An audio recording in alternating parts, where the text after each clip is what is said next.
Welcome back to Universal Talks, where we're joined again with Miss Nina. I'm going to give a little introduction because I haven't done that yet. Nina Rafaela Morocco Zara is hailing from Scotland. Her journey to becoming a quantum healing practitioner was a culmination of diverse careers, profound life experiences, and relentless determination. Beyond titles, she embodies the roles of friend, mother, wife, lover, dreamer, lightbringer, and love warrior. Her mission is to bring individuals back to the sanctuary of their hearts amidst this era of human evolution. For, in healing ourselves, we heal our world. Welcome back, Nina. Thank you. Thank you for the intro. Yeah, I thought it was And necessary. Yeah, thanks for having me again. of It's course, fun to my be here. pleasure. Yeah. We had so many videos out there, but I just wanted one that showcased like more of your journey. So that's why we're here. Okay. So let's start from Okay. the beginning. Um, like early life. What were you like as a child? Were you like a dreamer, a doer, Yeah. a dreamer? I was a dreamer. I was always in my own little bubble. I was always in my own little world because anything outside of that didn't feel safe. Hmm. So, I was, I felt like I was very different to everyone. I didn't fit in anywhere. I certainly didn't fit in at the type of school I was at. I was at a private school that was, there was a lot of people who were, more middle class, well off, kind of hailing from either it's very sporty backgrounds or farming backgrounds, or it was just that kind of just very different from my upbringing. Yeah. Um, uh, I came from a family of artists, and it was just a very different vibe. Yeah, for So, sure. and I spent most of my childhood in my own little world, um, because that was the safest place to be because people Hmm. just didn't get me. Wow. So, And you're an only child, right? no, I have a big brother. I A have a big brother brother. who's That's three right. years, Yes. yeah, he's Okay. 3 years older than me. Gotcha. He hated having a little sister. Did he? He did not want to have a little sister. No, Oh, he was happy being the only child. And then I came along and it was like, oh, the attention's gone somewhere else. oh, geez. We're fine now. We're over it. It's Good. good. Good, good, good. Like what were your passions growing up? My passions growing up were playing in a kind of fantasy world, dressing up. I mean, the usual stuff as a kid, but I really liked music and I really liked art, but I kind of felt with the family that I was from, I didn't ever want to be like have everybody else decide what I was going to do for me. I had a thing around that and I never Yeah, wanted to be. So whenever somebody said to me, "Oh, you're going to be an artist like your dad," and I was like, "No, I'm going to be something I else." love I that. didn't Yeah, know that would drive what. me nuts growing up. Like, what do you want to be when you grow up? I'm like, a dad? Happy? Like, my mind, my mind didn't work like Yeah, that. Yeah. yeah. Um, yeah, so I guess I spent a lot of time on my own, in a house in the middle of nowhere. So I spent a lot of time outside. I was really fascinated by animals and plants and bugs. I loved bugs. We had a donkey and a horse in the Oh, field where shoot. we had a paddock right next to our house. Okay. So we had a horse and a donkey in there. Um, so I spent loads of time with them when I was Oh, little, I loved my horses which growing up. I was didn't have a amazing. donkey, but horses are very special. Very special. Yeah, I love it that. was well, yeah, they can be assholes, but Oh my God, yeah. but Yeah, they're beasts. Yeah, for sure. got really soft ears, so it's Yes, right, okay. right behind the ears. Yep, the little nose. Hmm. That sounds kind of like a Yeah, lot of like how Marnie. Would you say you're pretty similar to how Marnie is? Because she's very musicy, yeah. artsy. Sh sh Yeah, I guess I can so. see And that. we have horses and donkeys in the field at the back. Oh So my I gosh, I love that. history is repeating itself in a way. Everything comes full circle. Um, Yeah, yeah, that's so yeah. beautiful. I don't think I knew that. I guess the house I grew up in was it was quite a sizable house, Hmm. loads of space, and this is quite a wee cozy wee house. So Yeah, I guess that's different. right. Um, but yeah, I think Marnie probably has a similar kind of she has freedom to express herself, and I guess I had that as a kid too. I love that. That's necessary. And that all like makes sense today, who Nina is, that I know. I'm like, yep, that's still in there. Yeah, Still all there with all your yeah, nature walks and yeah, it's beautiful. Did you ever yeah. imagine yourself being a healer? Was that even like a thought as a kid?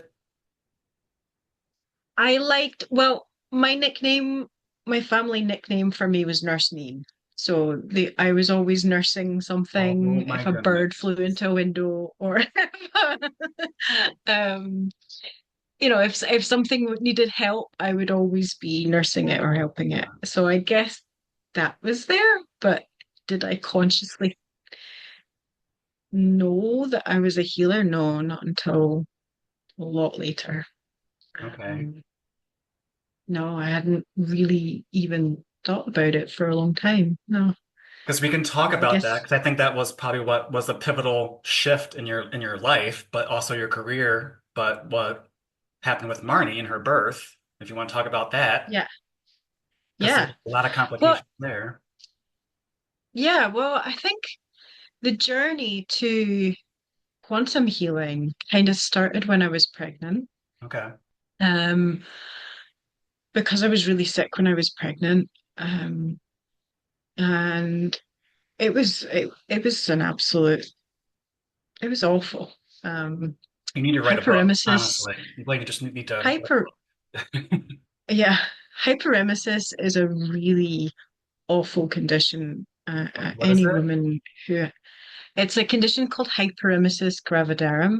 Oh, okay. Um, it's intense sickness. So there's morning sickness, which is kind of like it's not really in the morning. It can be all day, but it only really lasts the first few months, and then once it's kind of gone and you're fine, you can get on with your life. Hmm.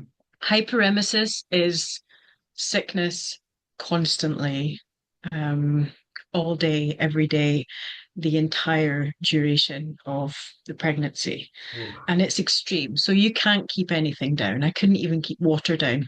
Oh, wow. I was just constantly throwing up.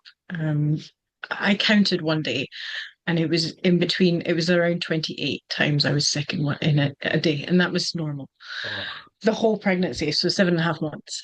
So when you're that sick, uh, you go into a bit of kind of you're mentally depleted, Yeah. as well as physically depleted. You're not getting any nourishment in anything that you do have. And thankfully, I was very healthy when I was pregnant. Before I fell pregnant, anything goes to the baby, anything that you have. So, um, I was a really extreme case, and I didn't get diagnosed with it until I was halfway through, Oh my gosh. because essentially the health service that we have here in the UK really at the time didn't know very much about Yeah. hyperemesis. Yeah. I just kept getting brushed off You just like thought I you were was being like a making it big up, baby or or something? Like, yeah, like go sit down and oh, have a biscuit, and gee. just kind of making it up, or you're fine. But no, I eventually had to bring in a bag of my own sick and show them what I was throwing up, because it wasn't just, I don't mean to get graphic, but I was No. actually throwing up chunks of my esophagus because Oh there my was so much God. acid coming up. Yeah. I mean, it was that extreme, and it was constant, and it was terrifying. I'm sure. And it got to the point where the only reason I left the house was to go to hospital to get put on a drip.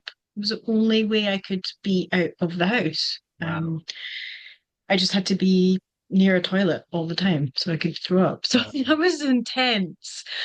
And I went on this journey to try and get help, well, through physical help with the condition. They tried me on a whole load of different drugs, and I was like, this is just none of these drugs are working. They're giving me other side effects. Oh, They yeah. put me on antipsychotics as Oh my well. God. And it was just like, wait a minute, I'm pregnant. I don't want to be on any of this stuff. Right. So I was like, there's got to be another way to do this. But by that time, my mental health had just like I was just a husk, a shell. I Mhm. was not functioning normally at all. And I was beginning to realize that this wasn't just feeling a bit rubbish because I'm not feeling very well. Mhm. This was deeper, and I was really needing help. There was a big dark cloud over me every time I woke up, and I didn't want to be awake. I didn't want to be, and I was trying to grow this human. Yeah. And I realized that, yeah, there was something really wrong. Um, and I tried to get help, and I had a psychiatric nurse come out to my house and tell me that I would never breastfeed because as soon as I came off, as soon as I had Marnie, they were going to put me on antidepressants. And I stopped for a moment and I let that sink in. And I stood up and I opened the front door and I asked that woman to leave. And I knew at that point that I was on my own, that the only person who was going to get me through this was me. And I had to do this my own way because those people were not going to help me. And that was a huge turning point. And I'm so grateful to that psychiatric nurse for Right. coming out and offending me so deeply. Yeah. It's a good because, catalyst. because, Yeah. yeah, it was. It was massive. It made me go, right, okay, what can I do to nourish myself and focus on something really positive that's going to get me through to the end of the pregnancy, that's going to help me with the birth. And then I found hypnobirthing of all things. And I don't think I've mentioned this before in any I videos, but I don't know. I found hypnobirthing and I Okay. bought myself a hypnobirthing course and I started learning about hypnosis and I started learning about hypnobirthing and I basically got Oh. myself to a place where I was able to make myself relax. Um, and I'm so, so glad I took that course because my birth, even though it was Marnie's birth, even though it was horrific in so many ways, Yeah. it was, I was very calm. So Wow. that definitely helped. Yeah, you never shared that But before. I I didn't think, know that. no, I've not really shared it anywhere. But yeah, that was probably my first, my first real dive into the world of hypnosis. And Yeah. through that sort of journey of going into relaxation and also struggling with this condition and being so alone, I think that's one of the massive things about hyperemesis is that it's just so isolating because I was people going to cannot ask if you had like relate. any kind of a support system during all of this. No. Not really, not really at all. My daughter's father, he was away a lot of the time working.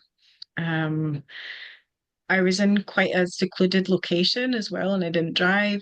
I still don't Yeah. drive, but um, so no, it was really just me getting myself through it. I had a couple of people that would come and visit, um, a couple of good friends that really helped me through that and supported me through that. Um, but no, apart from that, it was pretty much me. Mhm. I went to see my parents a few times, but they did not get it, and they did not get the mental health side of it either. Mhm. They were just kind of pull yourself together, kind of Yeah. hey Right. ho. Yeah. I was like, no, it's deeper than that. Exactly. It's like, you can't just think yourself better when you don't want to be here. It's no, Wow. it's and so yeah, that was how I kind of started getting myself to a better place. I went to yoga class. I started doing a little bit of meditation. And I kind of, through that time, I kind of had this feeling that I wanted to help other people through things like this. Mhm. Um, and there was a certain song, it was a mantra that I used to listen to, um, and the lyrics are that this is your way, this is your way, this is your way. And um I think the mantra is Ong Namo. Um and I was listening to that a lot when I was going through all this, and I just kind of had this feeling like this is a journey that's taking me somewhere to some, and I had this sense of what was happening to me was going to help me be able to help others. Hmm. And that was just kind of the feeling throughout. Yeah. Um, then Marnie was born. Are you doing And like yoga all while pregnant? Doing all of this? yeah, Awesome. yeah, I was doing yoga, I was meditating, I was doing the hypnobirthing course. I was really trying to focus on getting myself to the end of this pregnancy Yeah. for Marnie. Like I knew that I needed to be okay for her because that was one of like I was so terrified I was going to be a bad mom because Hmm. I was so focused on myself. I couldn't even think about the fact that Yeah. I was just trying to, it was just survival, really. Yeah. Um, um, but there was a really lovely thing the doctor said to me actually when I shared that with him. He said, even the fact that you're worried you're not going to be a good mum means you already are. Yes. Yes. And that was like a pivotal moment as well. That was like a, okay, okay, good. Yeah. That's fine. Um, but yeah, then Marnie was born, and it was in some ways it was really beautiful because I knew how to relax myself. I knew how Yeah. to make myself calm. I still do it sometimes when For I need to sure. calm down. For sure. Um, it's such a powerful process. Um, and I remember when things started turning, because I think I got really far along. I was around like 6, 7 centimeters dilated. She was coming, it was all good. We were in the water. And then all of a sudden, the pain went to a level it hadn't been at before. Everything before then had been manageable. And then all of a sudden, it got really sore. And they didn't know what was wrong with at first. Um, then they offered me some drugs, and it was like, well, I don't really want them, Yeah. but this is more painful than I can handle. And it's like, well, we're going to have to see why this is so painful. We're going to have to check. And they weren't really checking, and then they were. And then they gave me diamorphine in the end, and that all hell broke loose from there. Mm. That was how that went. And that wore off within not very long. So I was just like, I was pushing, I was full blown 10 centimeters dilated, pushing. All the drugs had worn off, and they basically just said, we have to get this baby out. We're going to do a forceps delivery. Had I known how it was going to go, I would have refused. Yeah. Um, I can't change that though. I can't shift that round. And I can't dwell on that because what has happened is what was meant to have happened. Yep. It was a very badly done forceps delivery. Marnie had several injuries, including brain damage. She had the flow of spinal fluid to and from her brain was stopped, so she ended up having hydrocephalus. Um, she was she was absolutely perfect for the first 2 weeks, Yeah. and then everything started unraveling. Her health conditions started unraveling. She started getting a rash around here. What we thought was a rash, but it's a birthmark. It's all the way around here and all the way around under her neck. Hmm. We thought it was a rash, but it wasn't. It's this, I think it's her blood vessels have been so damaged by the force, the pressure, that Yeah. it's caused this to kind of erupt all around her.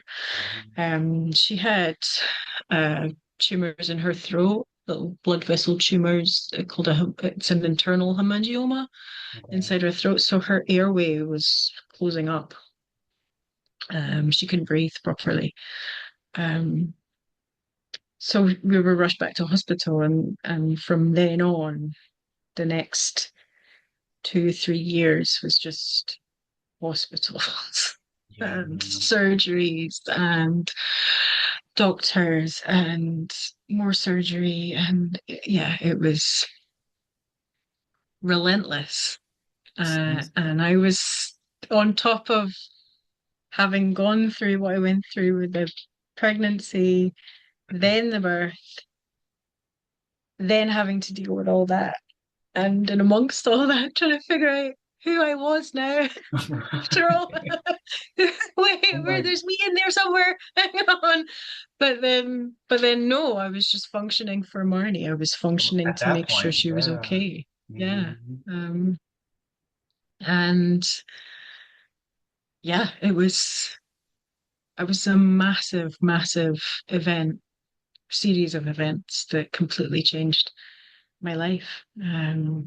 As I've mentioned before, it was when it all died down and she'd had her brain surgery and all of the rest. When she was about a year old, I just sat on the sofa for a year. I didn't move. I didn't go anywhere.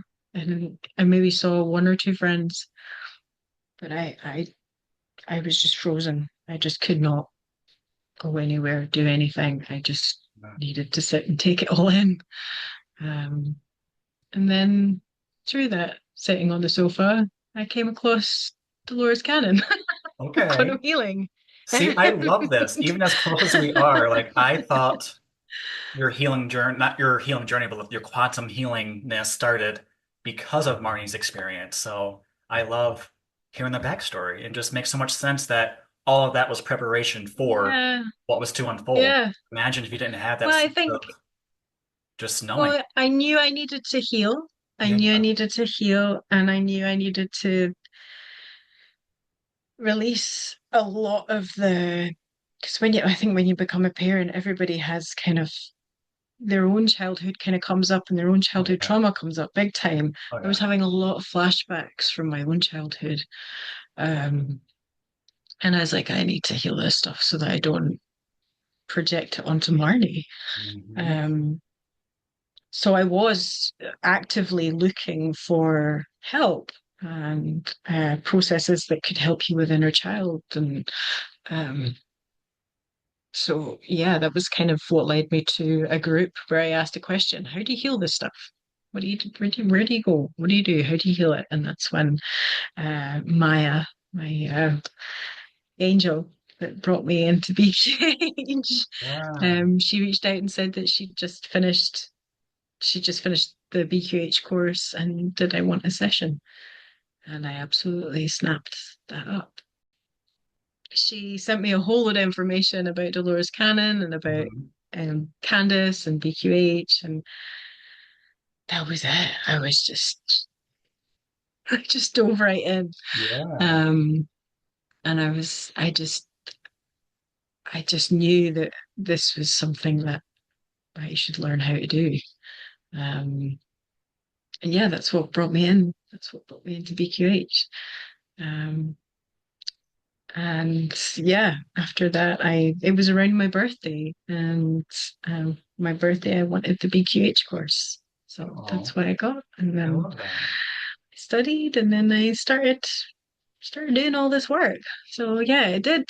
That whole process did lead me to this. Yeah. And I like to think that even though what happened to Marnie was awful and it's going to affect her entire life, Mhm. she has inadvertently helped so many people and helped me heal others, helped, um, and one of my main areas of my work is bringing others up into the work and helping new practitioners or mentoring practitioners, or people who have an inkling that they might be a healer. Mhm. And then they come and have a session and they're like, oh, wait, yep, I need to be doing this. And I was Yeah. like, yes, that's my Yeah. journey too. Yeah. So she, she's, even though what happened to her was awful, um, she's she's given so many people a gift through this through this work. And Yes. had none of that happened, I wouldn't be here doing what I do. So um, you have to see it from that angle. Hmm. Um, because it's all been a blessing. And Marnie's amazing, no Yes, she matter is. how this has affected her development or function. She's amazing. She's an amazing girl. And would she be as gifted as she is? I don't know. I have no idea. Wow, she's so Um, special. Yeah, she's just so full of life. yeah. You can just see it, it captures in an image, let alone like the videos that you Yeah. share. She's just, she just makes my heart sing. Yeah. Yeah. She's so cute. The other day we were going to a friend's party or something, a birthday party, and she was really excited. She was in the back of the car and she was like, Mom, I'm so alive. Oh, that is precious. Oh, So I love beautiful. her. She's what a blessing. Um, did you like receive any skepticism since you don't have like any background with this line of work? Like when you decided to become a quantum healer, how was that taken by your family and loved ones? Um, Or you just didn't care? Like, I'm doing it. It's like more your I style. did no, there was no from me there was no hesitation. I just knew I had to do this. It was like complete beeline, like I have Yeah. to do this. Um Other people, well, put it this way, my mum still calls it counseling. Yeah. How's your counseling going? Yeah. So she's not really. I think other members of my family they're aware of it, but they're not really that interested in it.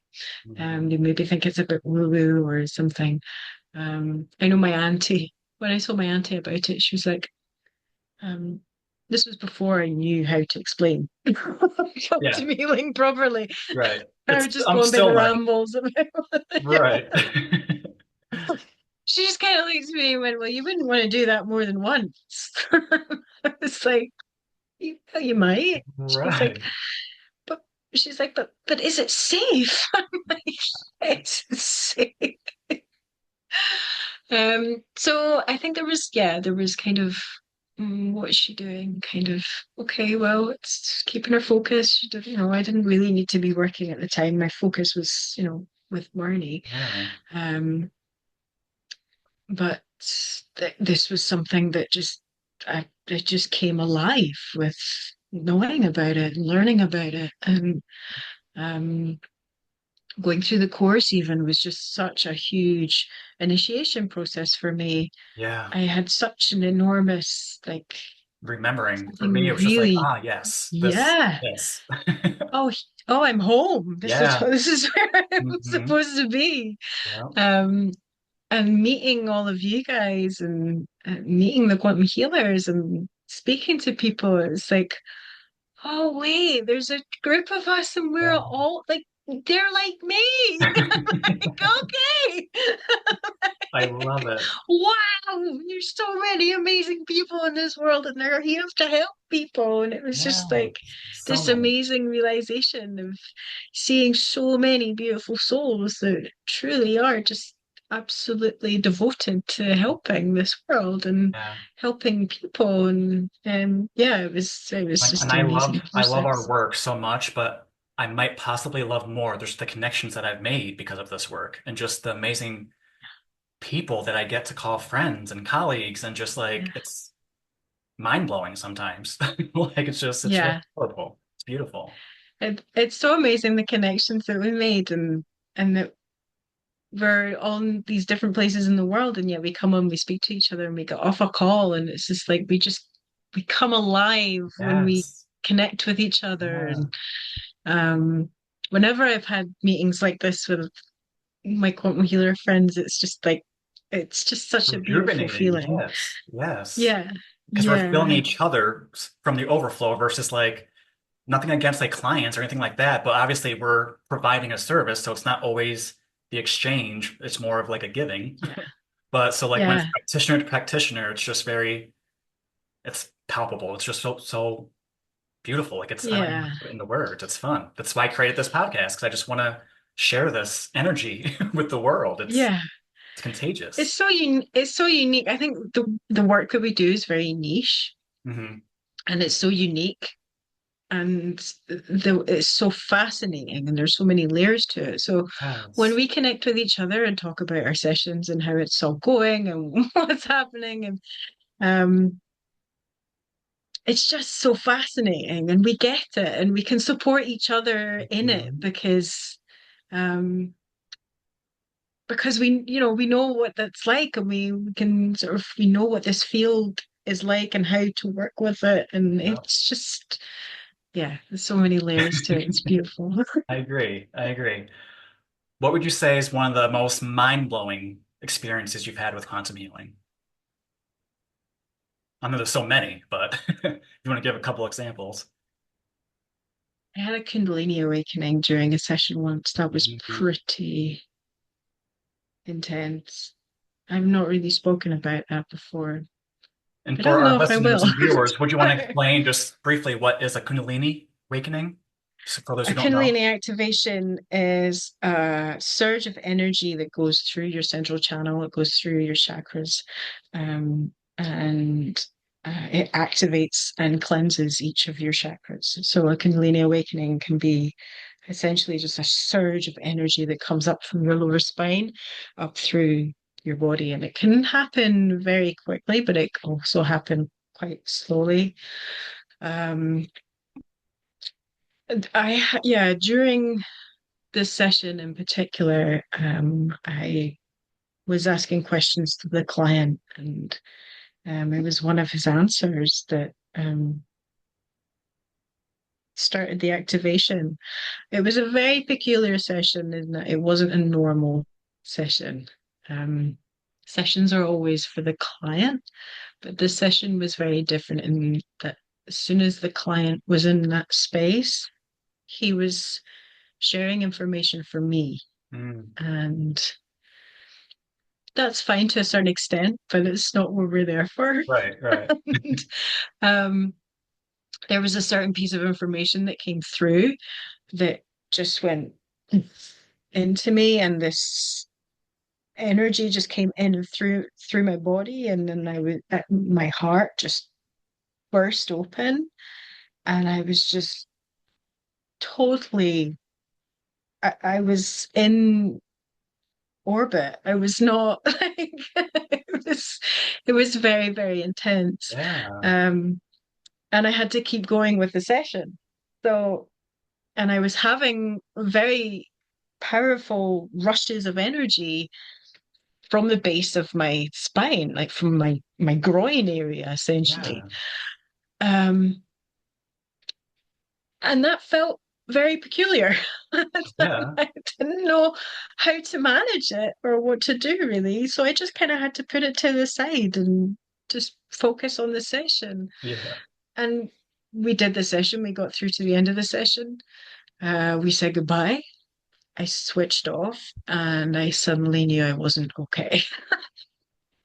And something big had just happened.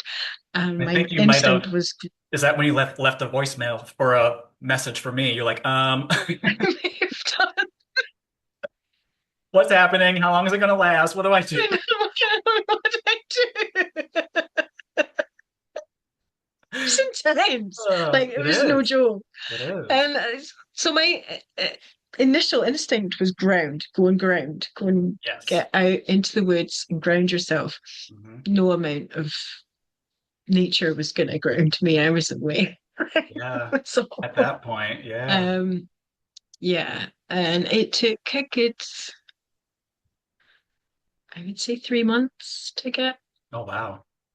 All sort regulated. of balanced again and regulated. Yeah, it was huge. And Marnie was at nursery at the time. So I had to kind of function enough to get her sorted and, Yeah. make sure she had everything she needed and she was fed and everything. But otherwise, it was an enormous awakening that happened on every single level.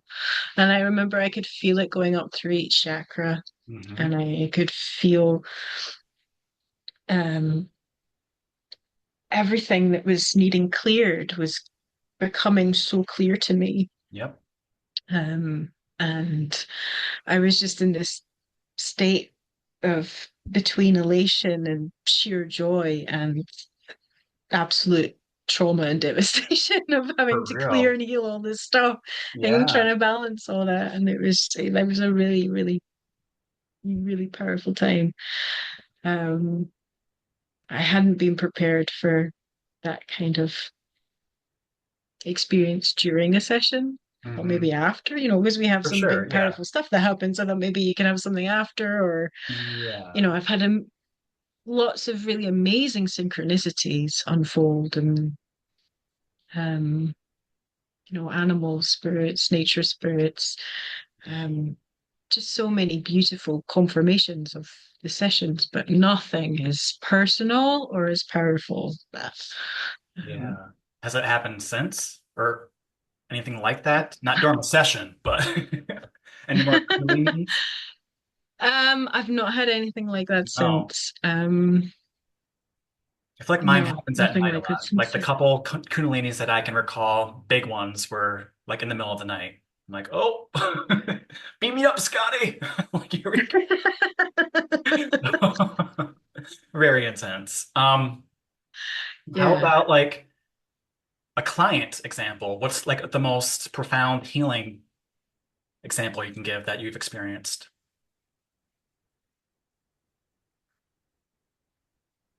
Um, when one springs to mind, sometimes we work with clients and sometimes we work with egos. And this was a very particularly strong ego that had come to me for a session. Um, and she was a lovely woman. She just had a very pronounced and dominant ego. Mm-hmm. And her ego was very certain that she was going to be bringing through a certain type of message, and this was going to be really powerful for the collective. And it needed to be through my help that she would bring through this message. And I was going, okay, that's fine. Um, and we got through the session, and her ego was really trying to dominate how the session was going to go, but the Mm-hmm. session wasn't going that way. And it was a real like uh struggle between because she was trying to tell me how to do my job. And Mm-hmm. it was a real struggle between the professional side of me needing to be, the observer and be very calm and very professional. And the other side of me just wanting to switch off and just being I'm like, this is sure. over, done here. I'm like, speak to me like that. Yeah. Um, and I just heard the words compassion, compassion, Hmm. compassion in my ear. And I was like, okay, I need to have compassion for this ego. I need to be so compassionate to her ego. And that's what I did. And it took a while, but all of a sudden she saw her ego. She saw what she'd been doing. She saw this whole persona that her ego had caused her to have, and that she was essentially disassociating with reality and her true self. Um, through allowing her ego to be so prominent because I mean her ego was just trying to protect her. That's what the ego does. It tries Right. to protect you. Yep. Yeah. But because she'd been carrying so much trauma and allowing her ego to be so in charge of protecting her from right, that was what was in control. Yeah. Um and she just had this huge realization all of a sudden that this is what it was. She could just see everything. It's like she stepped fully into her higher self and she was able to see herself completely and how her human had been dealing with and responding to all of this. Yeah. And she just realized and she just came out of it. And it was just like, this is this is completely different. This is and it was incredible. It was an amazing Wow. thing to be part of. Hmm. And the power of having compassion for someone's ego in that situation, Yeah. the healing power of having compassion is incredible. And Yes. that was really profound for me as a facilitator. Right. Did she have To like healing experience? Like, where did her ego come from to think that she could tell you what to do? Like, was she a therapist No, but she or? channeled a lot. She did a lot of Ah, channeling. okay. So she felt she was going to channel this very powerful message. Gotcha. Um, but no, she wasn't a healer. Okay. But I That's kind of was bold. huh? That's kind of bold of her just to be like, I can't imagine the client being like, what was she saying? Was she just telling you what to ask her? She was she was I was working with a past memory of Mhm. a relationship, and I was working with her higher self, and I was working with her ex-partner's higher self, and I was working with all the different elements of it. Yeah. And she got very offended that I was daring to bring anybody else's higher self into it. And I was like, Mhm. well, I mean, this is energy we're working with here. This Yeah. is The quantum field. Yeah. not, Hmm. yeah, the intention Interesting. behind this is not to do anything untoward. It's to bring Yeah. healing and peace to the situation. And if that can help you and this other person, then Yeah. that intention's a pure intention. So, Exactly. um, but I think she was going on, I don't know, I don't know. I think she was annoyed that the session wasn't going the way her ego wanted the session to be For going. sure. For sure. Um, because essentially her higher self was taking her really deep into her shadow. And instead of it being what she wanted to see, it was something else. And I was guiding it in a way that was helping open up that even more. And I think she Hmm. didn't like The ego was like, um you yeah, know I'm in control. Yes. I've this. gotten us this far. I know that Yeah. all too well. Yeah. That's a really good. So that was one of the most sorry. I said it was a really good story. That was a good share. Yeah. Thank you. I haven't heard that Oh, one. you're welcome. Yeah, that was probably one of the most profound like healings I've been part of. Hmm. Um physical healings. There has been some really powerful physical healings. I Yeah. helped a lady who had an incurable disease. It was a form of colitis. Hmm. Um, and she cured herself of that within 3 sessions, I think. Um, and I think that was quite a profound place for her to be from not wanting to be here to suddenly having been healed. Yeah. Um, yeah, I mean, it would take a long time to go through Oh my gosh. the Yeah. healings. For sure.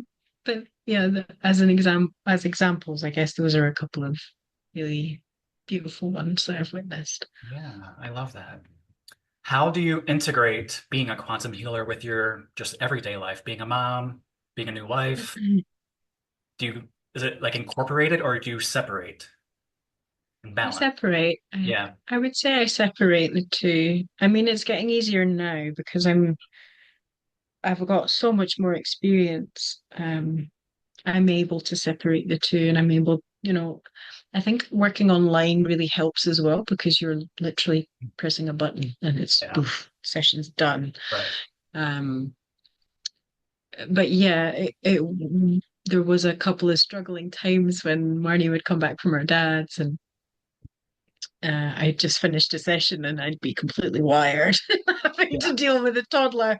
Right. So it's like, um, but actually, a toddler when you're in that state's pretty good fun. So Oh, for sure. Yeah. I've had amazing encouragement. conversations with my son back in the day. Now he's a teenager. He's too cool for school. But back in the day, we Yeah, would have amazing conversations. I'm like, you're 7. What's going on? yeah. So cool. Um, I guess now she understands a little bit more about what I do. She can sort of comprehend what I do a Right. little bit more. So I think that's she's able to give me a bit more of the time and the space to integrate and to do what I Yes. need to do, which is nice. Yeah. Um, but yeah, mostly once the sessions are, I don't carry the sessions into my my home life at all, my Mhm. family. And that takes practice because Stay in that's so here. hard for me. It's just because you share such an intimate space and energy with someone. It's hard unless you practice to clear that and let it go, let it do its thing, versus hold on to it as good as it may feel. Like you just Yeah, a constant purging, for me at least. yeah. I mean, I have to give myself a little bit of space to ground, obviously, and I need to take myself off out to to ground and Yep. just a walk even or just putting my feet in the ground. Mhm. Um, but I mean, the work feeds me, it nourishes It me, really does. it lifts me up, it brings a vibrance to me just because it's so beautiful, so powerful, and working in that quantum field, our energy is altered by it too. Oh And a yeah. lot of the times the sessions mirror our own troubles and wounds. So Of we're course. able to see parts of ourselves that may need to be worked on and looked at. Um, so it's so deep in so many ways. And like you say, you're connecting with somebody on such an intimate level. Pressing a button and poof, they're gone. The Right. session's over. It's Yeah, you're like like, it does oh, take you a moment. Takes you yeah. a moment to go, okay. But then most of the time, that feeling is just upliftment because it's like, oh, Yes, it another is. life has changed. It's Yeah. like Yeah. And what's been hard for that's me a is really just lovely like, which feeling. I stay in contact with most of my clients, but it's like I want to stay in constant contact. They're like, oh, how do you feel today? How do you feel now? How do you like? I just want all the Yeah, updates. It's hard not to be like annoying, but I think people appreciate that you care enough to check in on them, and it's always fun to hear like weeks, if not months after a session, how it is still yeah, affecting them, or so it's a challenge for me at least because I just care so much. yeah. Like I everyone, just tell know. me everything. Which is why I'm good at a podcast. I'm just like, just tell me more, tell me more. I love it. Yeah, I Um, love I love that aftermath, that it is. And after I think it session kind of surprises people how phase. much energy they have afterwards because they would think that they're going to be like, oh, but yeah, you're kind of like in a dreamy state. But like, I hear more that I want to go clean. I want to go do something. I want to like, I have energy to do something. Buzzy. Yeah, yeah. It's a good Yeah. feeling. You're in like a floaty, buzzy kind of Hmm. state. Yeah. Yeah. It's I was in that state. My first session, I was in that state for 3 days. Oh wow. And it was when I started feeding my washing machine cat food, I realized that I needed to ground. Oh my gosh. It's like, okay. My first session was really powerful. That's awesome. So Um, I always give people that I always give people that story so they know to no, ground. that's beautiful. Yeah. No, I tell people give yourself at least a half hour to an hour after. Like, don't go drive right away if you don't Yeah. have to. Like, don't do anything serious. Just, but yeah. Oh my gosh, that's I amazing. was I was on cloud 9 for Clearly, days. I was just like so much had lifted from me. It was just it was amazing. I love that. Yeah. What challenges would you say you faced being a quantum healer? My ego. Yeah, yeah. My ego, my limiting belief system. Um, I would say I had a lot of religious conditioning. Mm, Um, when I started, I was kind of very off put by the word Jesus and anything to do with that. yeah. Um, and I've changed my tune on a lot of things now. Um, yeah, I think when I started this work, I thought I was open-minded. Yes. I Yep. I was not open-minded. I'm still not open-minded. Hey, boundaries are healthy. It's okay. Um, so yeah, I guess I've had to really, really open myself up to um concepts and ideas that I had yeah, um, I had no idea about before. Mhm. I've also had to be really willing to look at myself and look at my own shadows. Um, it's an important job we have. Yeah. And if we are not coming to the sessions with pure intentions and with, if we have a lot of stuff going on in our life where we are not healthy in any way, we can affect how these sessions go. And like you say, it's so intimate. We have to really honor how sacred the work is. Yeah. And I think that's been a learning process too. It Learning that, is. we really have to work on ourselves and that's the backbone of the service that we provide is that, we are continually working on ourselves. Oh, And yeah. I think quite what I saw of the healing world before I came to quantum healing was there was a lot of healers who used the healer persona to cover up their own issues. Hmm? Quantum healing does not allow you to do that. Oh, man. Nope, it doesn't. So it's not been a challenge. It's been refreshing and it's been uh, yeah, it's been really useful Mhm. and a wonderful tool to make sure that I do the work on myself. Yeah. No, I agree because that was a challenge for me this past year, especially with leaving a 13-year relationship and just my mental health was not the best. And I didn't feel that I could provide for my clients the best of my ability because I wasn't at the best of myself. So I took like a little time off and it's necessary because I care about the work. It's not just I'm a healer, I can do it no matter what. Yeah, Yeah, it's a constant practice and check in with authenticity and just yeah, it's yeah, a lot. Yeah. yeah. Um, what advice would you give to someone who is wanting to be a quantum healer or just in the healing world? Have a session. If you want to do BQH or you want to become a BQH, but have a session. It's I the love first that thing you should answer. do. Yeah, no, that's perfect. Yeah, Find a practitioner that you connect with, that you resonate with, and have a session. I love that. Um, because that essentially is the backbone of your work is you being in a centered place. Hmm. So yeah, have a session and be willing to look at what you are carrying, because essentially what you're carrying is going to be shown to you through the work in Yeah. whatever way it needs to be shown to you through your clients even. Hmm. The clients will come to you with the troubles that you carry and you need to be prepared for that. Yeah. It's not you can't hide behind your workbook, your your No. paperwork. You can't. Hmm. No, it's all open and you are in every time you go into a session, you are embarking on such a profoundly sacred journey with another person. Um, and you have to be willing to open yourself up to that.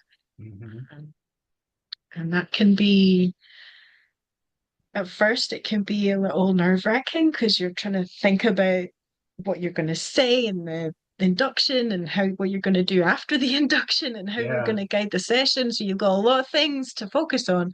Right. It uses Um, both sides of your brain for sure. yeah. Um, but essentially, you have to be aware that you are going into a really powerful and sacred space where and be prepared and open enough for anything to happen and unfold. So yeah, that would be my advice is have a session, see That's what great. it's I like, love that. Links in and the see if bio, you're everyone. Links in the bio. We yeah, touched on like how you ground because you live in such a beautiful area that you're able to go in nature. What other yeah. grounding practices do you have or do? Is it literally just going out barefoot? For me, I'm a tree hugger, so I'm out there, I'm touching all the trees. Yeah. I have my certain trees that I go and commune with and have Yeah, a little snuggle party with. good, good. Um, there's just so many beautiful walks around here. Yeah. Um, that's really, really, I'm so blessed to be where I am. Mhm. Um, housework is really grounding. Yeah, no, I agree. Something really normal, like everyday stuff. Like I love doing laundry to ground. It's one of my favorite things. Hanging out the wash. It's Yeah, great. it's a beautiful thing. Um, Yeah. yeah. I mean, there's loads of things you can do. You can like use water. You can like take a bowl of water outside and put a little sticker that says grounding on it. Oh, I love that. Put the bowl in the ground. Like, I love yeah, and then that. drink the water afterwards, or just even a Yeah, little cup. Yeah, I might do that. I love that idea. That's a good you're one. using water and you're using intention, so it's Right. kind of like what you're doing in the session.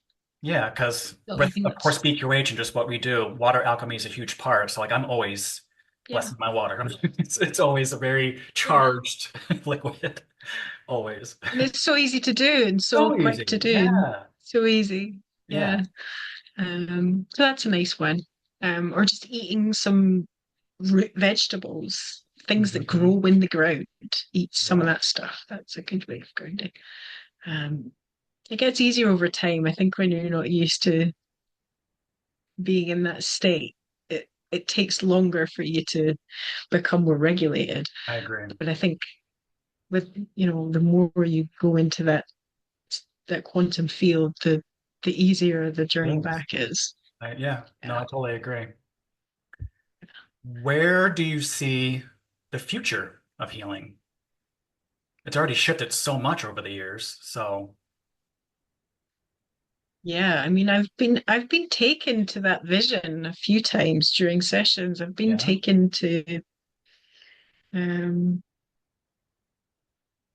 feel Dolores really strongly as I'm Ooh, saying this. I got chills. Um, um, yeah, she's showing me like she showed me like hospitals that are literally just like different departments of quantum healing, of different forms of healing. I think over the next wee while, certainly as things unfold more, a lot more of the health and the food industries will be exposed. And I think people will be looking for other ways to heal themselves. And I feel the journey that we're on, it's a lot more empowerment happening, people knowing that they can be in control of their lives and their bodies and their healing. Yep. Um, and even just like people are more open to therapy and they're more Oh, yeah. open to things that used to not really be um, discussed.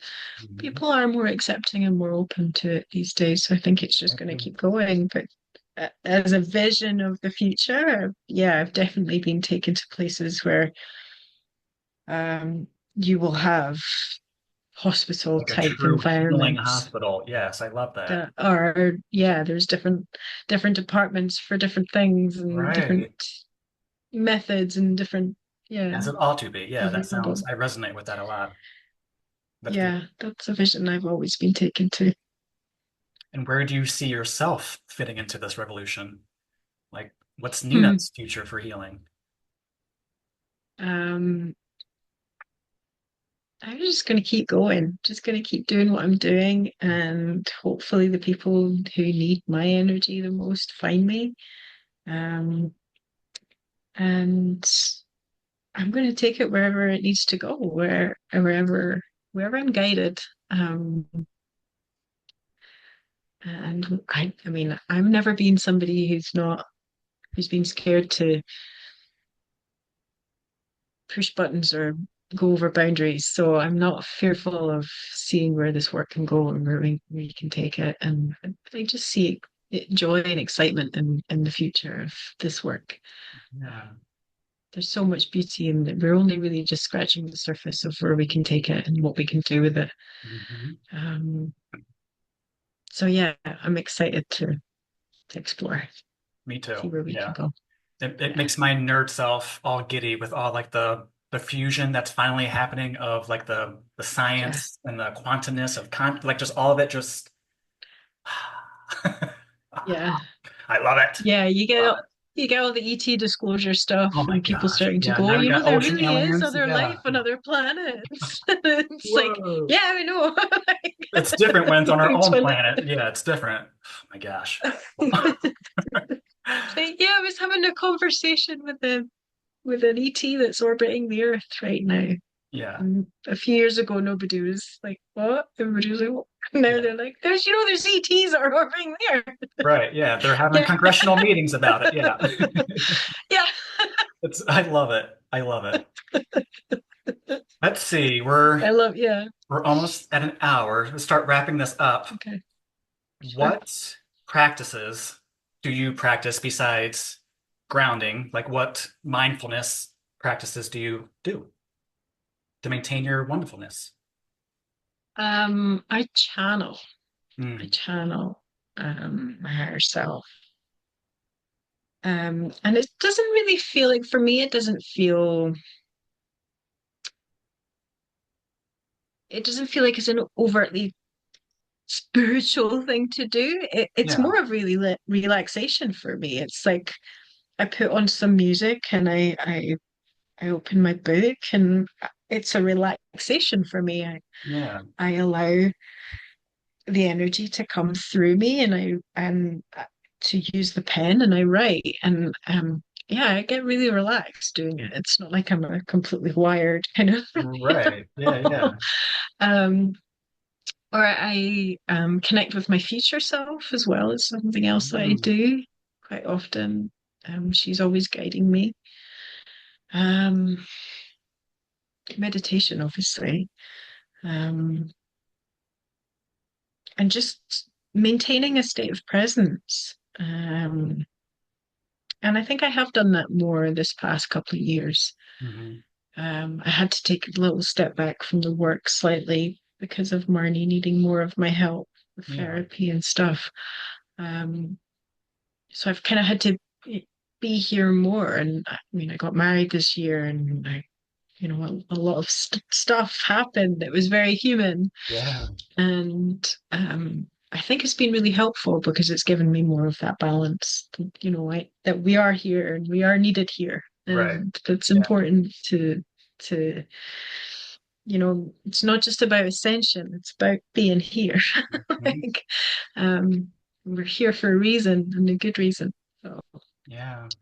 yeah, I guess those are some of my methods. Beautiful. And then something I've been asking my guests, which I haven't really asked you yet, because this is like the first interview style we've done, is if you had a superpower, what would it be, and how would you use it to help humanity? Power. Marnie would love this question. She loves being a superhero. Um,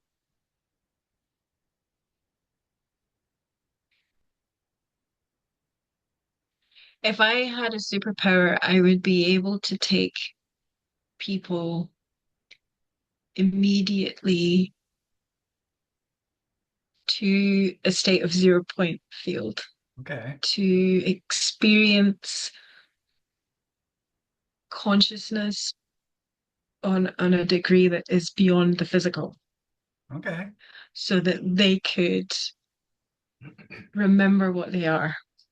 If I could, because I've experienced the zero point state For sure. a few times during sessions, and I feel like it is the most healing place to be. Hmm. Yeah. it's such a beautiful place. I'll never forget it. And um, if I could find a way, uh, or if I had the superpower to get people there in a blink of Right. an eye, so that we could all remember who and what we actually are and what we're here for, then that would be my superpower. I love that. I love Yeah. that. And I just wish everybody could experience that because I agree. everything that ails us melts away and everything that separates us melts away. And Yeah. um, it just brings you into that completely realigned state. And I think there's nothing more healing than that, experiencing that. So, Mhm. Good answer. I like it. All right. Closing thoughts or any messages that you want to share with everyone? um, not really. No, I, I'm sending my love to everyone. Yes. Hope Thank you for everyone is sharing your well and story. It's long overdue, I welcome. feel like. So you have so much info and content out there, but I just felt like this was necessary just to showcase your story. And I already learned, Yeah. again, as close as we are, we've been talking almost every day for years. I learned some stuff. So thank you. Yeah, I don't think I've told it like this before, so Right. thank you for Yeah. giving me the opportunity to share it. Absolutely And my pleasure. yeah, So if you want to let our listeners know where they can find you, they can find me on all social media platforms. RafaelaSoulSessions.com is my website. You can find me on Facebook, YouTube, um, TikTok, all the all the things. medias, all the things, yeah. And we'll put all the links in the description too.